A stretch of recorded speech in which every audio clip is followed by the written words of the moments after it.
Vấn đề Palestine và sự căng thẳng trong cộng đồng quốc tế khi nhiều quốc gia công nhận nhà nước Palestine. Trong nhiều thập kỷ qua, vấn đề Palestine đã trở thành một trong những điểm nóng dai dẳng nhất của chính trị quốc tế.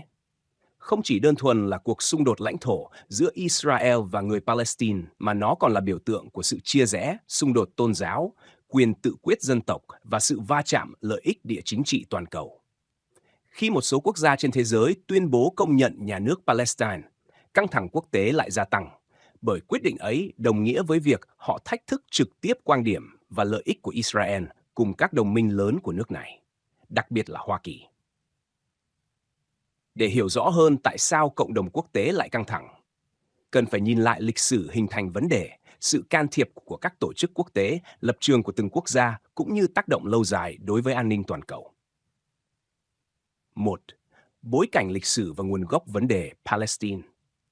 Cội rễ của xung đột Palestine-Israel bắt nguồn từ cuối thế kỷ Enlightenment, khi phong trào phục quốc Do Thái, Zionism, ra đời với mục tiêu thành lập một nhà nước của người Do Thái tại vùng đất Palestine, nơi khi đó vẫn thuộc đế chế Ottoman và đa số cư dân là người Ả Rập Hồi giáo, cùng một cộng đồng thiểu số, Cơ đốc giáo. Sau Thế chiến Y, Anh chiếm quyền kiểm soát Palestine theo chế độ ủy trị của Hội Quốc Liên. Tuyên bố Balfour năm 1917 của chính phủ Anh hứa hẹn thành lập một quốc gia dân tộc Do Thái tại Palestine, khiến mâu thuẫn giữa cộng đồng Do Thái nhập cư và người Ả Rập bản địa ngày càng gay gắt. Năm 1947, Liên Hợp Quốc đưa ra nghị quyết 181 chia Palestine thành hai nhà nước, một của người Do Thái và một của người Ả Rập, trong khi Jerusalem sẽ do quốc tế quản lý. Người Do Thái chấp nhận kế hoạch, nhưng người Ả Rập phản đối, cho rằng đó là sự chia cắt bất công và vi phạm quyền tự quyết của dân tộc Palestine vốn chiếm đa số cư dân lúc ấy. Năm 1948, Israel tuyên bố thành lập nhà nước, lập tức bị các nước Ả Rập xung quanh tấn công. Cuộc chiến kết thúc với thắng lợi của Israel, mở ra làn sóng di cư khổng lồ. Hơn 700.000 người Palestine bị buộc phải rời bỏ quê hương, trở thành người tị nạn. Từ đó đến nay, họ và con cháu vẫn chưa được trở về, trở thành vấn đề nhân đạo và pháp lý quốc tế lớn.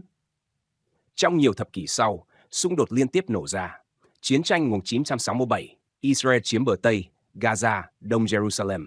Chiến tranh 1973, rồi các cuộc nổi dậy Intifada của người Palestine.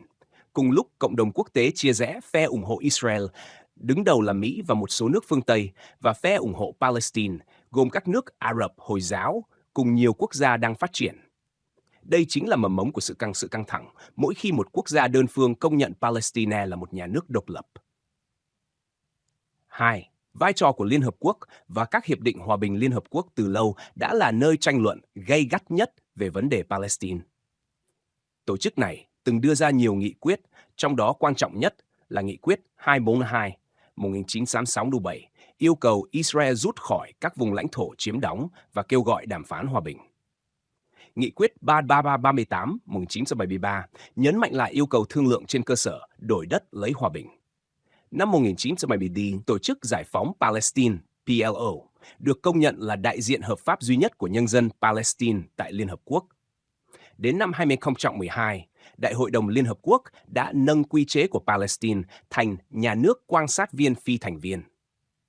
Điều này được xem là bước tiến quan trọng về pháp lý, mở đường cho Palestine tham gia nhiều tổ chức quốc tế. Các hiệp định hòa bình cũng từng mang lại hy vọng, đặc biệt là Hiệp định Oslo năm 1993 giữa Israel và PLO dưới sự bảo trợ của Mỹ. Theo đó, một chính quyền Palestine lâm thời được thành lập để quản lý bờ Tây và dải Gaza, hướng tới mục tiêu thành lập một nhà nước Palestine độc lập trong vòng 5 năm. Tuy nhiên, các hiệp định này sớm thất bại do thiếu niềm tin, bạo lực leo thang và sự mở rộng khu định cư Do Thái ở bờ Tây. Từ đó đến nay, tiến trình hòa bình hầu như bế tắc.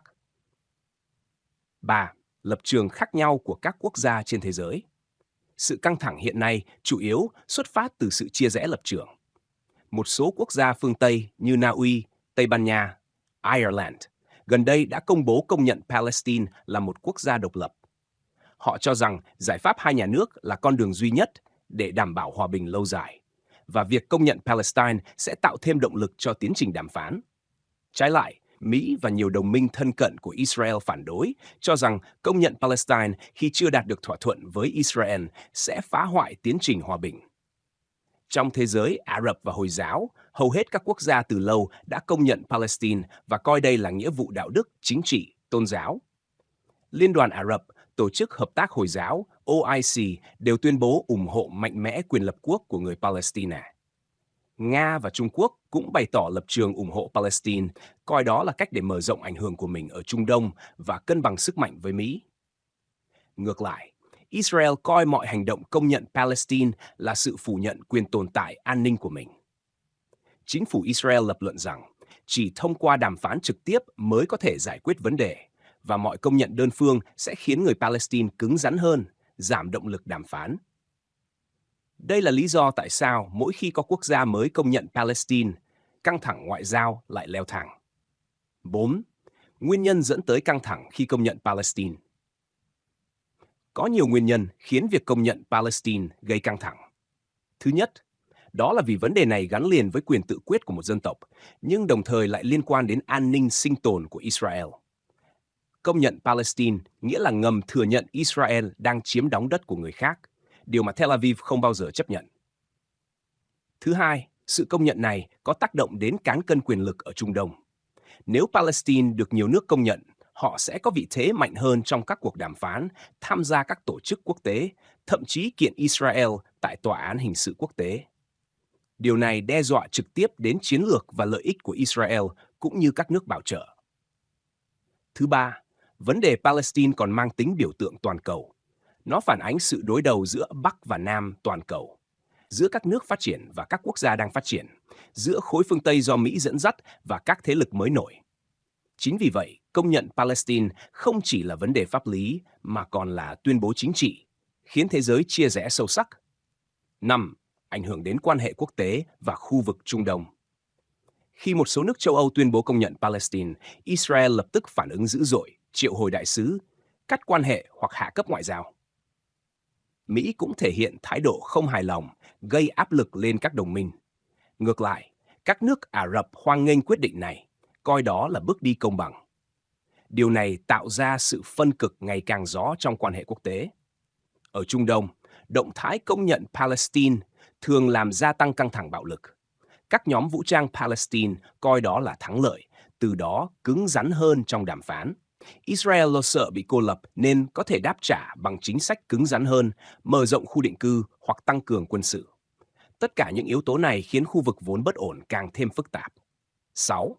Tác động đến các nước lớn, Mỹ, EU, Nga, Trung Quốc. Mỹ từ lâu là đồng minh thân cận nhất của Israel, cung cấp viện trợ quân sự khổng lồ và bảo vệ Israel tại Liên Hợp Quốc. Do đó, Washington phản đối mọi động thái công nhận Palestine vì cho rằng điều này đi ngược lại lợi ích chiến lược của mình ở Trung Đông. Tuy nhiên, lập trường này cũng khiến Mỹ bị mất uy tín trong mắt thế giới Ả Rập và nhiều quốc gia đang phát triển, vốn coi Mỹ là thiên vị. Liên minh châu Âu chia rẽ. Một số nước như Na Uy, Tây Ban Nha, Ireland công nhận Palestine, trong khi các nước lớn như Đức, Pháp, Anh vẫn do dự. Điều này phản ánh sự mâu thuẫn nội bộ. Một bên muốn thể hiện vai trò đạo đức và ủng hộ nhân quyền, bên kia lo ngại gây căng thẳng với Mỹ và Israel. Nga và Trung Quốc tận dụng cơ hội này để tăng ảnh hưởng. Họ công khai ủng hộ Palestine, qua đó ghi điểm với thế giới Ả Rập và các nước đang phát triển. Đồng thời, họ muốn chứng minh rằng trật tự quốc tế không thể chỉ do phương Tây quyết định. Đây cũng là một phần của cuộc cạnh tranh toàn cầu giữa các cường quốc. 7. Khả năng hòa giải và triển vọng tương lai. Dù nhiều quốc gia công nhận Palestine, nhưng khả năng thành lập một nhà nước Palestine thực sự vẫn rất mong manh. Israel kiểm soát phần lớn lãnh thổ, trong khi nội bộ Palestine chia rẽ giữa chính quyền Fatah ở bờ Tây và phong trào Hamas ở Gaza. Bạo lực leo thang liên tục khiến lòng tin bị phá vỡ. Hơn nữa, sự bảo trợ kiên định của Mỹ dành cho Israel khiến mọi áp lực quốc tế khó phát huy tác dụng. Tuy nhiên, việc ngày càng nhiều quốc gia công nhận Palestine cho thấy xu hướng thay đổi trong cộng đồng quốc tế.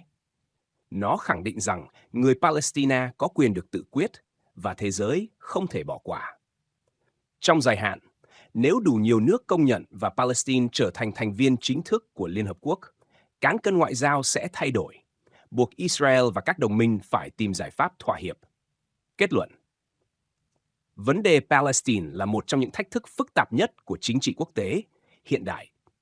Sự căng thẳng phát sinh khi nhiều quốc gia quyết định công nhận nhà nước Palestine, phản ánh sự va chạm lợi ích giữa các cường quốc, sự chia rẽ sâu sắc trong cộng đồng quốc tế và nỗi đau lịch sử chưa được giải quyết của hàng triệu người dân. Mỗi quyết định công nhận Palestine đều giống như một viên đá ném vào mặt hồ tĩnh lặng, tạo ra những gợn sóng lan tỏa khắp toàn cầu. Dù vậy, nó cũng cho thấy khát vọng công bằng và quyền tự quyết của các dân tộc vẫn luôn là giá trị mà nhân loại hướng tới. Tương lai của Palestine còn nhiều chông gai, nhưng sự ủng hộ ngày càng gia tăng từ cộng đồng quốc tế có thể sẽ là động lực để một ngày nào đó, một nhà nước Palestine độc lập thật sự được công nhận và tồn tại, mang lại hy vọng hòa bình bền vững cho Trung Đông và thế giới.